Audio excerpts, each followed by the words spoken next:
With a major selection of the looks your kiddos love starting at just $4 in the Walmart app, a new school year means a stylish new them. Who knew? Find skater skirts and Crocs that say, I'm casual but cool.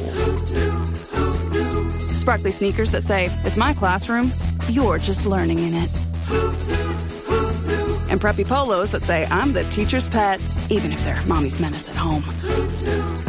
Find their favorite styles starting at just $4 in the app. The Walmart you thought you knew is now new.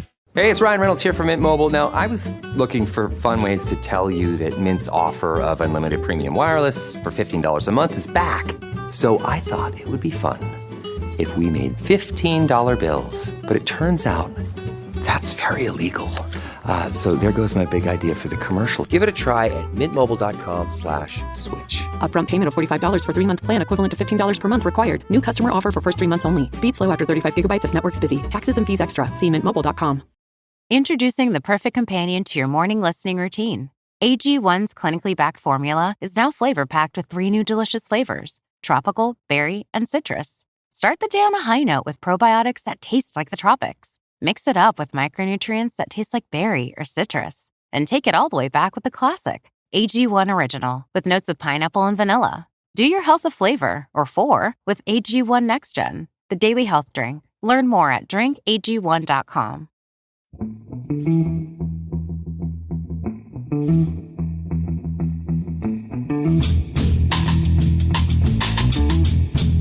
Hello and welcome to The Price of Football, the show that looks at the money behind the beautiful game with me, Kevin Day, and Liverpool University's Kieran Maguire. I didn't chuckle, Kieran, because the first time we're recording pods back to back. We recorded the news pod, questions pod immediately for this one, so you didn't have to count me in.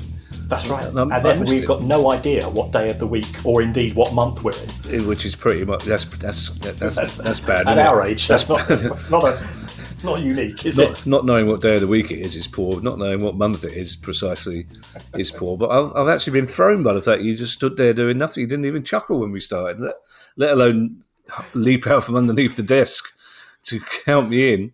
Well, I know how you are because I asked you 45 minutes ago at the start of the question. You're very well. You're very chipper.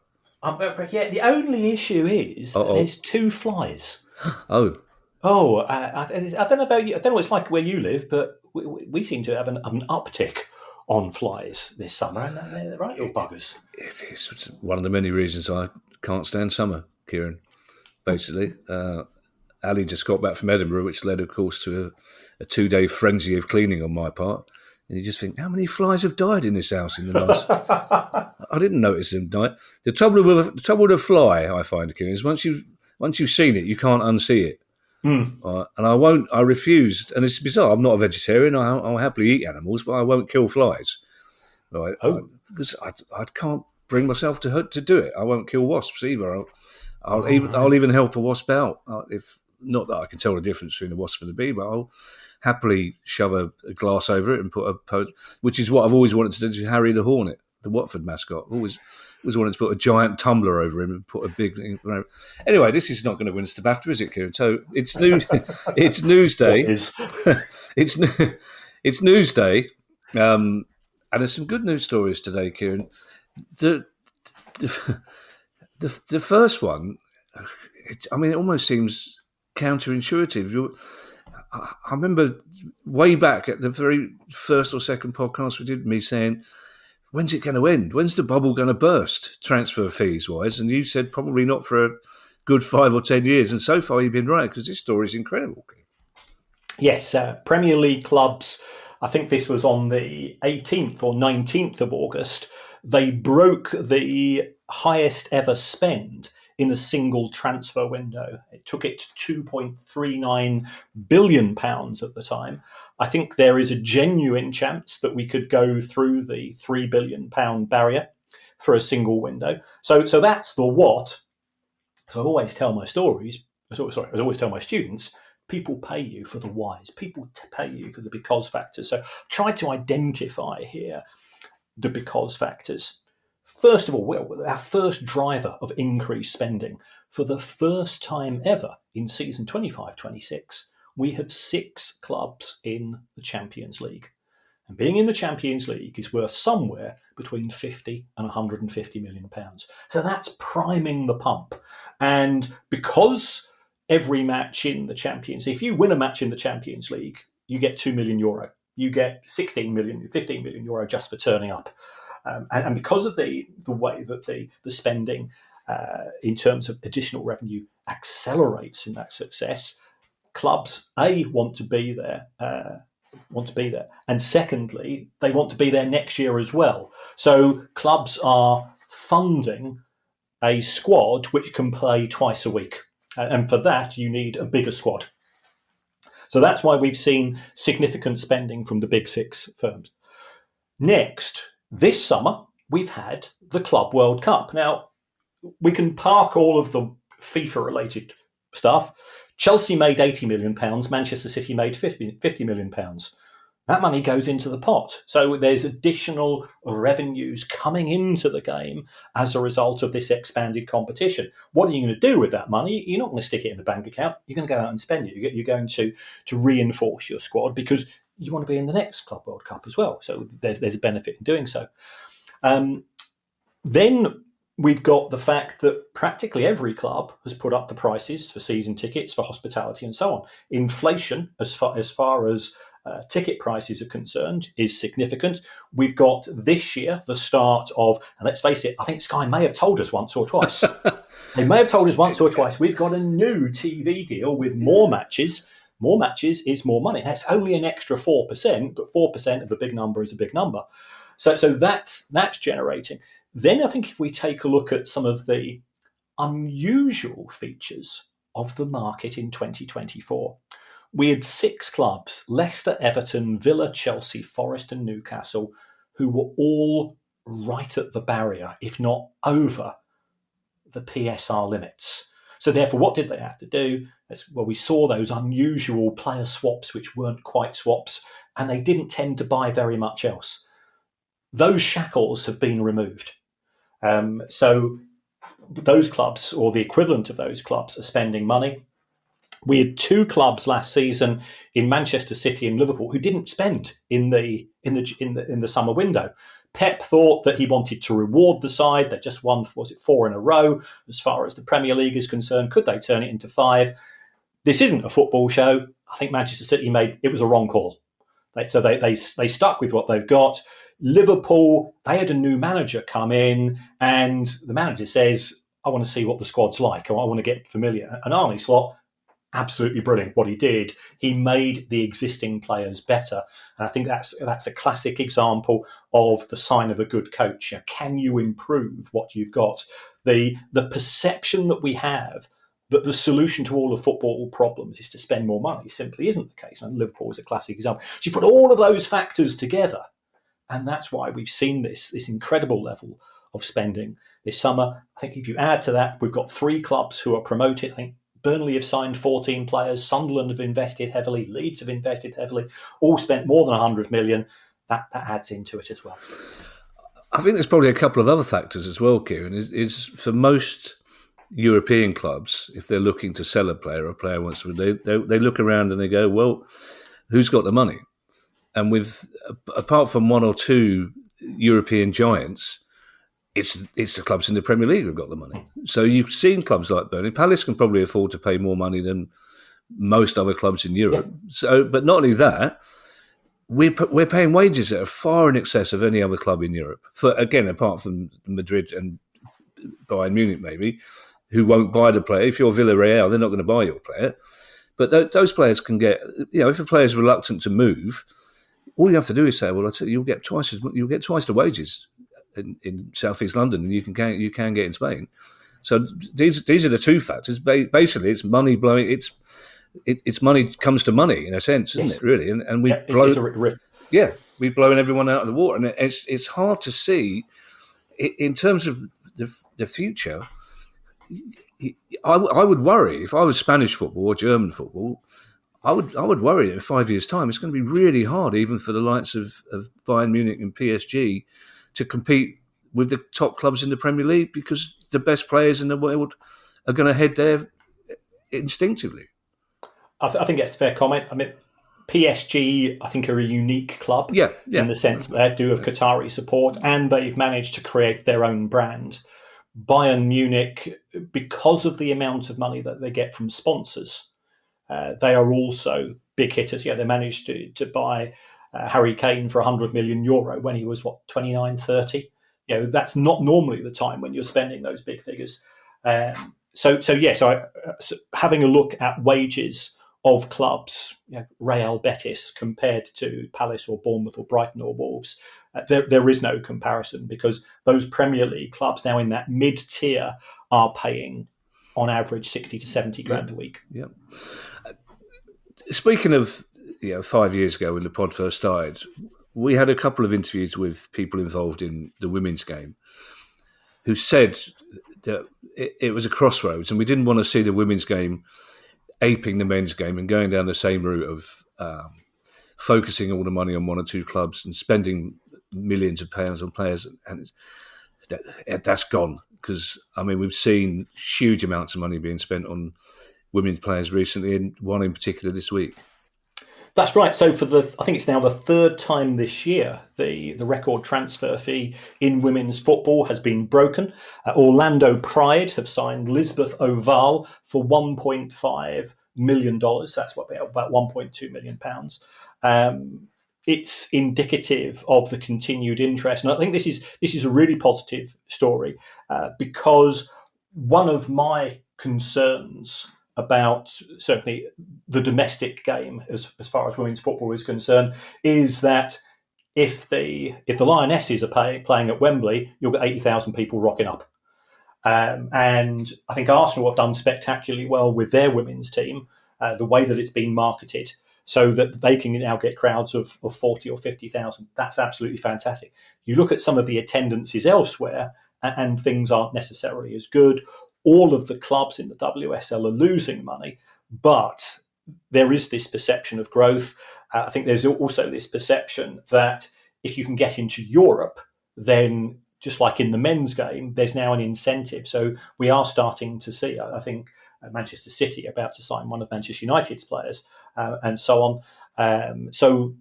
There is growth. It's growth at its own rate, and I think that is good. And I think the most important thing for women's football to do is to ignore men's football. You're not in competition with men's football. You've got a different demographic. You've got a different product. It's absolutely great to go there in its own right. And I think the people who are constantly comparing the two are making an error. I wholeheartedly agree with you, but I'm going to predict that this time next year we'll be talking about the first $5 million footballer, and the year after that the first 10 million, because it does seem there are elements in the women's game who think the only way to get attention is by copying the excesses of the men's game when it comes to finances, which I think is a terrible mistake. 20 years of uncertainty ended in spectacular fashion for Coventry City last Saturday. I feel for QPR fans travelling up, hearing the news that Coventry just completed the purchase of the stadium. Must be thinking, "Oh Lord, really? Why is it always us?" Frank Lampard's building a really good team, and they've now in control of their own stadium, which is great news, isn't it? That's right. They've played at Northampton. They played at Birmingham. Yeah. There's been disputes with the previous owner. The CBS Arena. The Rico. Yeah, Rico. To men of a certain age, has now been acquired by Doug King, who owns Coventry City Football Club. Cov City Co. is the company name, which is broadly going to be the umbrella company. I think he deserves a huge amount of credit for that, because he's bought from Mike Ashley. And Mike Ashley got his fingers burnt at Derby County. He was keen to buy the football club, but we've always been a little bit cautious about separation of football club and football ground. And what Mel Morris did, and absolutely nothing wrong with this and completely within the law, is that he'd sold Pride Park to another company. He put the football club into administration, and he kept ownership of the football ground, which meant he became the kingmaker. Because if the administrators were trying to sell the football club, well, there's only one place that Derby County can play, and that is at Pride Park. And a bit like the emperor, it was his thumbs up or thumbs down. If he decided he didn't like a prospective owner, he'd just say, "Okay, yeah, you're welcome to play there. The rent's £20 million a year, or it's going to cost you £100 million." And he liked David Clowes, and that allowed him to have an influence, not control, an influence over the sale of the club, because Mike Ashley did his sums. Mike Ashley is a divisive character, but he's a very, very successful and a very, very smart business sense. He says, well, if somebody can do that to me, why can't I do that to somebody else?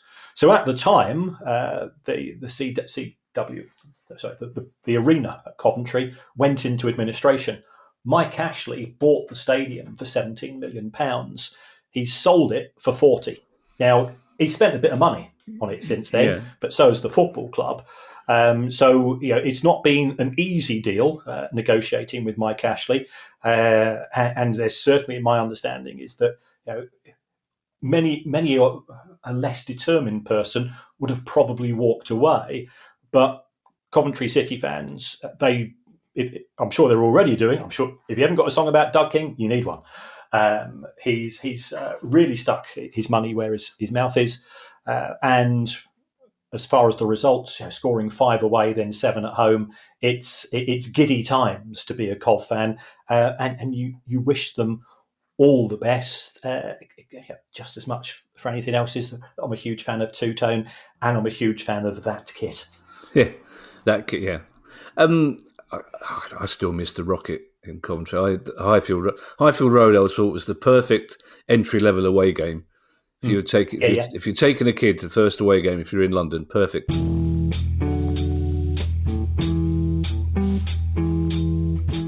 If you've shopped online, chances are you've bought from a business powered by Shopify. You know that purple Shop Pay button you see at checkout, the one that makes buying so incredibly easy? That's Shopify. And there's a reason so many businesses sell with it, because Shopify makes it incredibly easy to start and run your business. Shopify is the commerce platform behind 10% of all e-commerce in the US. Sign up for your $1 per month trial and start selling today at shopify.com/promo. Go to shopify.com/promo. This episode is brought to you by Nespresso Virtual Coffee Machines. Ready to enjoy the bold flavors of barista-quality Nespresso iced coffee at home? Simply fill a glass with ice and press the brew button on your virtual pop machine to enjoy rich double espressos roasted to stand up even when chilled.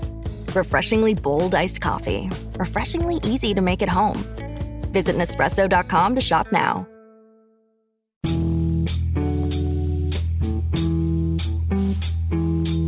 What would have been the sticking point? Would it have been the cost? Is that would have been the major delay in the negotiations? Yes, I think when you're dealing with the Fraser Group, who are a series of individual companies, if you actually take a look at Mike Ashley, he's got a different company for every branch of Sports Direct and all of his other retail. It simply didn't become a priority to them in the same way it was for the buying side. So they weren't in a hurry to sell. They weren't under any necessity to sell, and I think they stuck out and they ground out a price. And I suspect, as we've seen with the purchase and sale of some players, that you think you've got a deal over the line, and all of a sudden they go and move the goalpost slightly, and you go back and you have to go back and recalibrate and rebudget and so on. Cheltenham Town have a new owner. Yes, football is addictive. Football is seductive. When Burnley were owned by Mike Garlick before he sold them to ALK, they were one of the most profitable clubs in the Premier League. He didn't put a penny into the club, and the reason why he didn't put a penny into the club, he made a profit every year, didn't need to. So he ran it incredibly successfully, made a good profit on the sale, and there's a case for saying, I've been one of those very rare individuals that has run a football club successfully and has come out of it with more money than I started off with. And that is, hat tipped to Mike Garlick, and there was a couple of other guys there as well. But you think, can I do it again? Yeah, I want to get back into football. Is is the ultimate mistress who you can't turn your back on.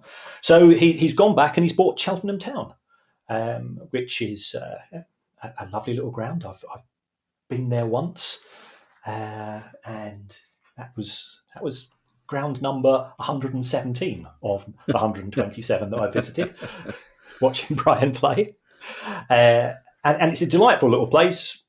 Why he's done it, difficult to work out, because I'm not being rude to Cheltenham Town. I think they have a natural ceiling as far as their potential success is concerned.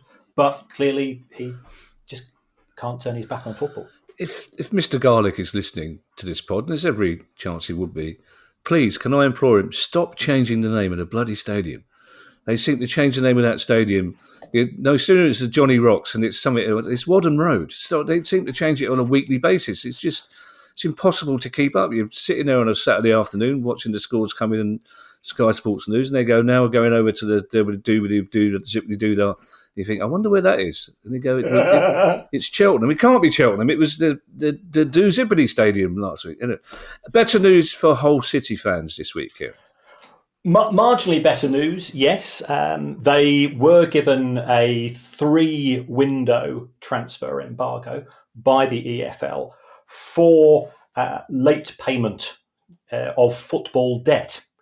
And in the last 24 hours, the EFL has put up the verdict. Hull City appealed against that. And the good news for Hull City is that one of those transfer window suspensions has been suspended. So it's not been eliminated, it's been suspended. So it effectively means if you pay everybody on time, then you're only going to have to go through 2 windows.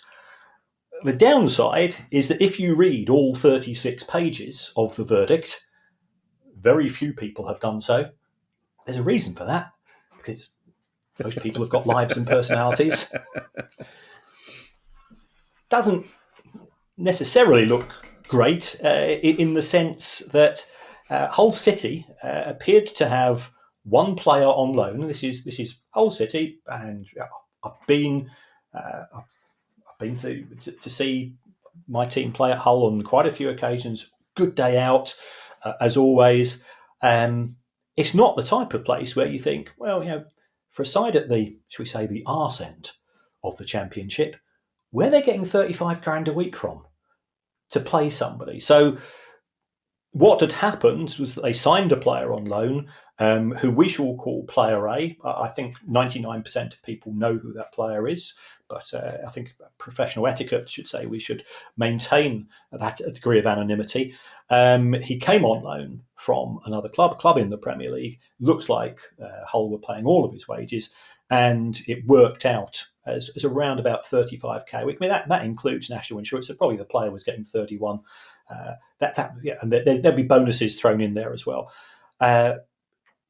If clubs in the EFL are saying we're losing money hand over fist, this is not a good advert for financial sustainability. And also, I don't think it helps when the EFL are trying to get more money out of the Premier League. The Premier League turn around and say, look, you're willing to pay people 35 grand a week. Why should we give you more money? Because you're just going to waste it on these types of deals. So yes, it's a slight step forward for Hull. If you want to take a deep dive, anybody, into the hearing, just you pick it up from my Twitter account or go to the EFL website. I prefer the first one. I like it when you do all the hard work and then you tweet about it and you go, oh, that's interesting. It's like having somebody to do your running for you, Kieran. It's like having a pacemaker in a horse race. It's fun. We spoke last week, Kieran, about Exeter City fans asking for a review to the club's finances, and it's had an immediate impact. Yes, Exeter City fan-owned club, which is great until it's not great. And it becomes not great if you find out that the club has been living beyond its means. And that can happen through fair means rather than foul, as I think has probably been the case. I think the club has overestimated the positives and underestimated the negatives, which is not dissimilar to me coming out of the Pink Coconut in the 80s and ended up going Home Alone once again. Going Home Alone from the Pink Coconut, that's a soft sell song, isn't it? Surely. Yes. That's a heartbreaking scenario. Sadly traipsing away from the Pink Coconut.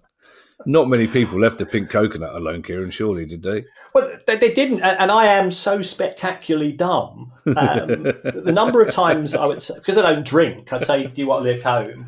And they say yes. And then I give them a lift home, and they say, do you want to come in for a cup of tea or coffee? Yeah. And I say, I don't drink tea or coffee, bye. And, just, and they go, oh, it's not worth bothering about. Clearly, you cannot read signals.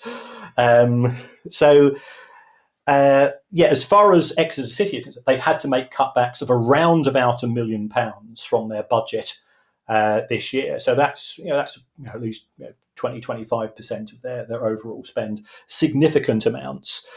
They've taken a look into the state of the club's finances. I think it's fair to say that Kylian Mbappe will not be coming to Exeter this year, this particular window. But the important thing is that at least they have acknowledged there's been an overspend, and they want an Exeter City to be there in a year's time, in 5 years' time. That's what being sustainable means, and that's what I think we as football fans don't really want to admit. It's a bit like say, oh no, I'm not put money into my pension during my career. I'll sort it out as I get older. If you take that attitude, it can come back to bite you on the butt. Yeah. Bear with me here with this introduction, Kieran.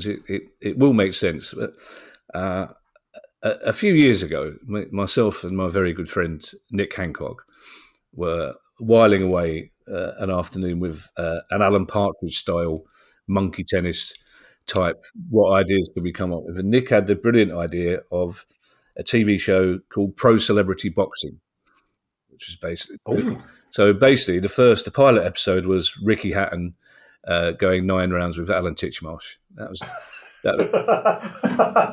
was the idea. Right? So, and if we'd got Pro Celebrity Boxing up and running, I would have had a spin-off, which is Club Owner Boxing, where 2 club owners get in a ring with the gloves on. Because basically that's what we're about to see, hopefully, with Sir Jim Ratcliffe and Daniel Levy, which I think is the best way for them to sort this out. 3 rounds, gloves on, get it done. Well, Spurs have got this contract for 30 non-footballing exactly. events. Frankly, I think that would sell out in seconds. I'd buy 10 tickets for that. Yeah, I would as well. Yes, Sir Jim Ratcliffe's car company, Ineos Automotive, which is currently being sued by Spurs for non-payment of a sponsorship deal, is now countersuing the football club. And it's all Harry Kane's fault. Oh, it's all Harry Kane's fault, according to Ineos. They say that Spurs were getting into an arrangement with Audi. Now, Audi are one of the major sponsors of Bayern Munich. Yeah. And the accusation that's being made is that in order to offer a sweetener to Spurs, because Bayern really wanted Harry Kane, and Spurs were being a bit reluctant to sell, the accusation made by Ineos, which is a car manufacturer, is that Audi said, tell you what, Spurs would be your sponsor. Whether that was going to be naming rights for the stadium or whether it was going to be the official front of shirt deal or what. But Ineos are saying, well, hold on, we've got exclusivity. We are your sole automobile partner. And when we became aware of that, we felt that this was a loss of good faith in terms of the relationship, and therefore they are trying to get £1 million back from Spurs. Spurs are suing for around about £10 million. I think there's only going to be one winner in this, Kevin, and it ain't going to be football, is it? No, it's not going to be football. It's going to be comedy. That's what you're saying, isn't it? Yes. No, you're quite right, Kieran. It's a story we'll keep an eye on. Speaking of pugnacious, leads us nicely to the chairman of Peterborough United, Darren McAntony. I'd fancy him in that competition. He'd fight the winner. He would win. Yeah. He'd win celebrity club chairman boxing without a doubt. Although I think Andy Holt would get to the final. I'm pretty sure. Really? Yeah. Steve Parrish wouldn't be able to do it. He would be concerned about his hair. Yeah, well, he wouldn't make the weight. Whatever there isn't, even featherweight, he'd have to get off the scale. So, but yeah, he would be concerned about his hair. Not the face. It'd be no good having a club boxing owner match with one of them running around the ring going, "Not the face, not the face," which is pretty much how Steve Parrish would approach boxing, I'm guessing. But Darren McAntony has come out swinging, Kieran, has he not? I think yes. Peterborough haven't had the greatest start to the season, and I've been in TalkSport with Darren on a few occasions. Yeah. You say pugnacious. He's a man who is not short of opinions, which is the way that TalkSport tends to work. And he's defended the way he runs the club to such an extent. He says, "If you say that I've signed crap players, I'll say fair play to you. I've signed some crap players. I don't have an issue with that. We all make mistakes. Yeah. When you're saying that I'm trousering the money from player sales, crosses a line. Yeah. The trouble is, I don't know where this criticism has come from, but if it's from internet trolls, the best thing to do, Darren, my honest answer to that, just ignore them, or just take the piss out of them, which is the strategy which I'm inclined to. I always try to be nice to people, but if not, I will just use sarcasm. Yeah, which is great when they don't get that as well. Oh yeah, when your first response is polite, and again, no, I'm trying to be no. As the show, obviously Nick Hancock, the second mention he's got, of course, he used to host They Think It's All Over, which was at times deliberately provocative. But the producer had a fantastic response, because you would get these angry letters, and in very early days of angry emails saying, "I thought it was disgraceful what you said about Richard Keys." And Harry would send him a letter saying, "Thank you so much for taking the time to write about how much you like the show. I'm so glad that you enjoy it." And they would write back and say, "No, I said the show, it's awful. I hate it. It's disgraceful." And he'd write another letter saying, the fact that you took the time to write again to tell us how much you and your family enjoy the show is just... And they that is the way to do it. They always gave in before he did. God rest his soul.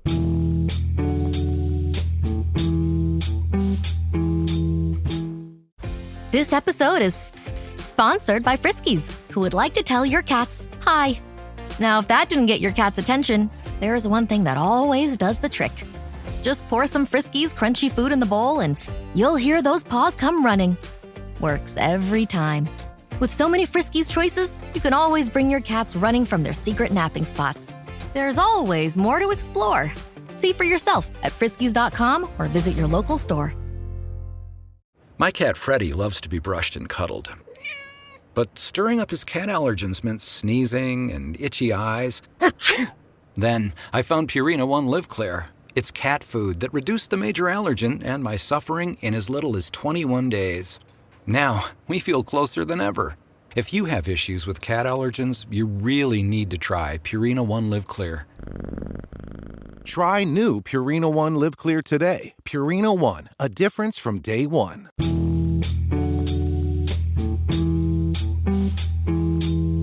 Our last two stories, Kieran, take us to places we very rarely, if ever, have gone on the pod. Yes. And unfortunately, it's the nature of the pod that they're not good news stories. The first one takes us to Ghana. Yes, Heart of Oaks FC.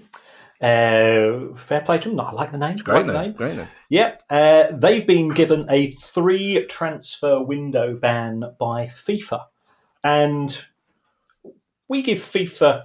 I don't think we give FIFA a lot of stick. I give Gianni Infantino a lot of stick. I don't think it would be separation from football club and football owner, and also football institution and president of said football institution. One of the things which FIFA are very keen on doing is to try to ensure some form of integrity as far as the football market is concerned. And therefore, we have the creation of this phrase called the football creditor. And that means football clubs in terms of transfer fees and loan fees, football players, they are treated like commodities, and that's part of the reason why we have the Diarra case, but also coaches. So in the case of René Hiddink, which I presume is a Dutch name, he was not paid $150,000 by Heart of Oak, and therefore FIFA have said, you've not paid your football debts unless you settle your football debts, or you've gone past I think normally you've got 90 days in which to resolve a dispute. They've not resolved that dispute. So, right, you can't sign any players. You can't sell any players for the next 3 windows. Now go and see what life's like when you're on the receiving end. Why do they do this? They do this as a deterrent because the transfer market is actually incredibly fragile. At present, I said that we're expecting spending of around about £3 billion. There are unpaid transfer fees of more than £3 billion by Premier League football clubs because they are buying players in instalments.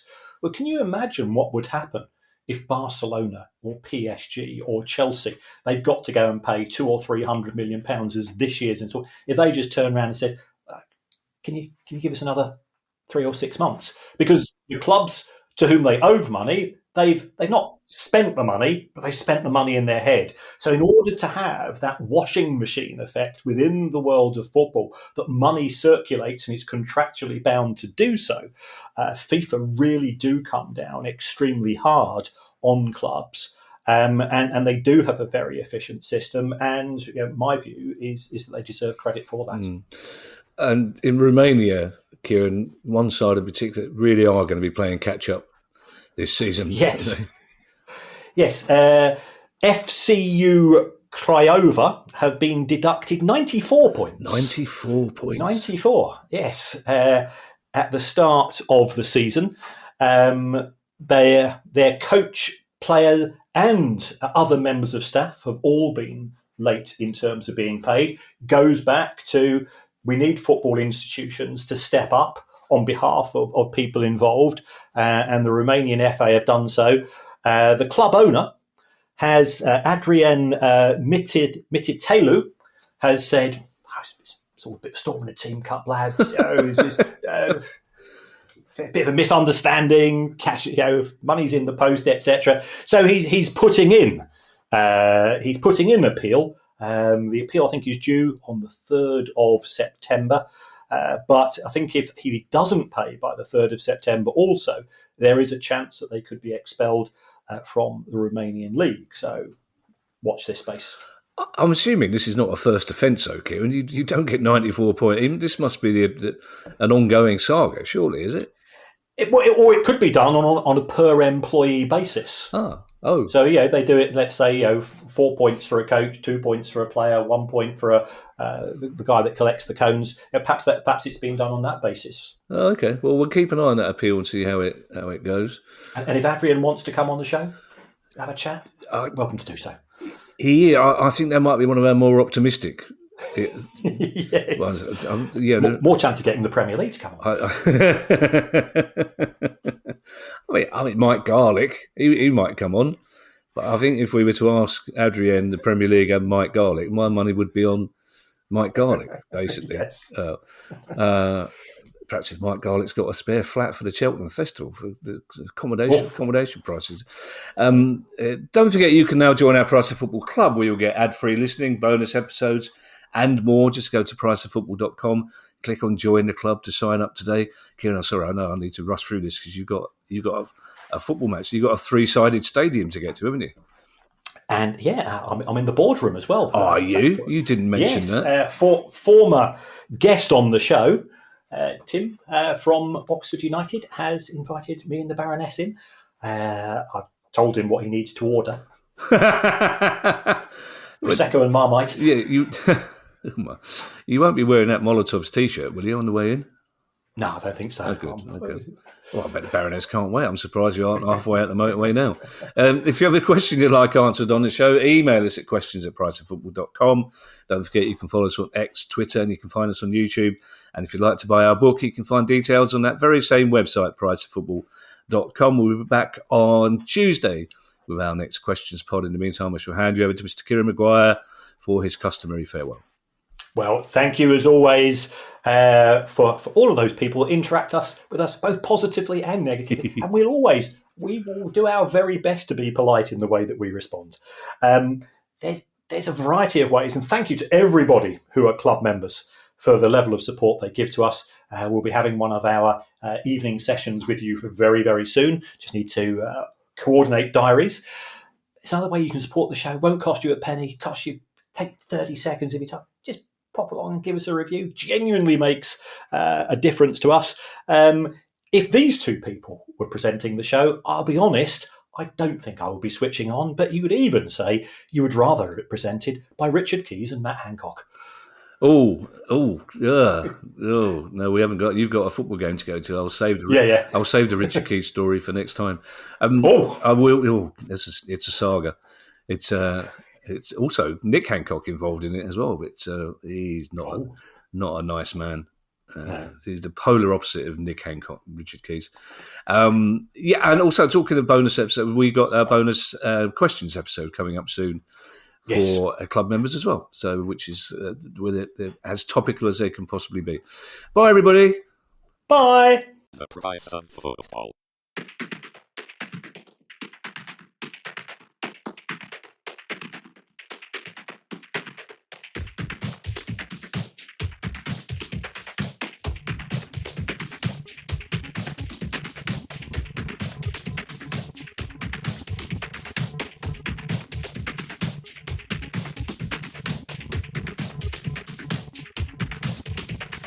The price of football.